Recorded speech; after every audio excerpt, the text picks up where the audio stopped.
It's summer, but when it comes to vegetable gardening, you should be thinking about the fall and winter right now, because this is a great time to seed out the vegetables for fall and winter harvest. And among the best are the beets. In fact, this is a Lutz green leaf winter beet. And is what's so neat about it, it produces the greens plus the beet itself. So you've got two different crops in one.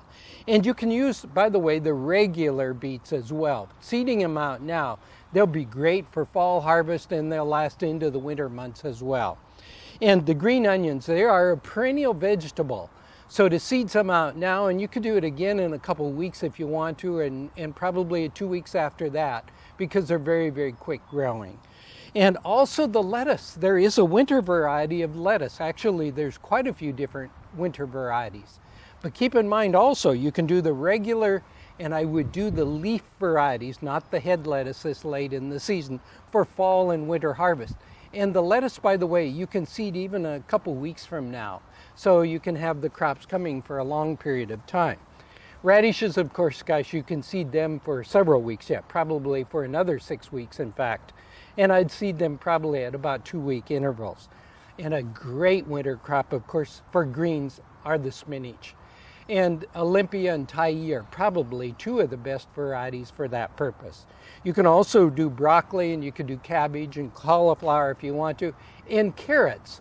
Really a great crop to seed out for fall and winter harvest. These will last all winter long in most gardens. So let me show you a couple things about starting them.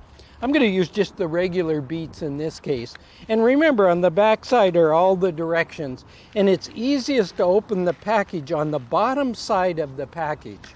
Always keep that in mind. Also, as long as you're seeding out some of the vegetables, I'd suggest that you seed an extra row for the hungry. That's going to be especially important during the fall and winter months, when there's not a lot of produce available for the hungry or the soup kitchens. Boy, this is a great crop then to put out. And the beets and the carrots are particularly good for this purpose because they're long-lasting vegetables. Now I'm seeding these fairly close together, about 2 inches apart. And normally is what we would do is thin them then as they begin to grow to give them a little bit more room to develop. The important thing is to plant them in rows, and you can plant the rows fairly close together so you conserve on space, but barely cover the seed. That's critical. Generally is what happens. People sow the seeds too deep and then they don't germinate the way they should. Right now is a great time to plant out those fall and winter vegetables, and don't forget to plant a row for the hungry.